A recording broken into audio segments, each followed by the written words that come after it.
আসসালামু আলাইকুম ভিউয়ার্স, ফিরে আসলাম আরেকটা নতুন ভিডিও নিয়ে।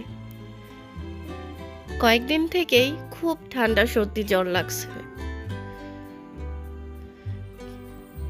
কোনো কিছুতেই ভালো লাগছে না।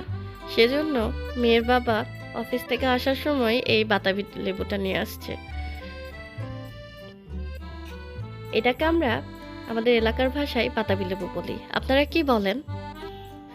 যাই হোক, এইটা বড় কথা না, বড় কথা সে এইটা নিয়ে আসছে আমি অসুস্থ তাই, কিন্তু পুরা বাতাবি লেবু খোসা ছড়াই নিল সে আমাকে দিয়ে। ভাবা যায়, একটা অসুস্থ মানুষকে দিয়ে মানুষ এগুলো করায়।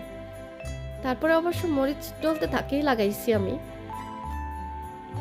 কিন্তু এখানেও করছে সে দুর্নীতি। ভাবা যায়, চারটা মরিচ সে ডোলে মাখাইছে এইটুকু বাতাবি লেবুতে। এইটা খাইতে যে আমার কান দিয়ে ঝাল বেরোচ্ছিল।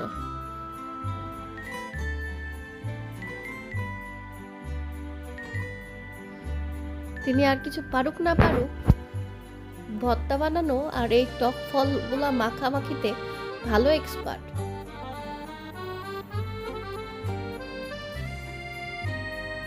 ঘরে আর সবকিছু শেষ হয়ে গেলেও সে কখনো তাকে না বললে সে খেয়াল করে নিয়ে আসে না, অথচ এই কাসুন্দি শেষ হয়ে গেলে সে প্রত্যেকবার মনে করে ভালো দেখে কাসুন্দি খুঁজে নিয়ে এসে বাসায় রাখে, কারণ তার দুদিন পর পরই পেয়ারা মাখা খাইতে ইচ্ছা করে।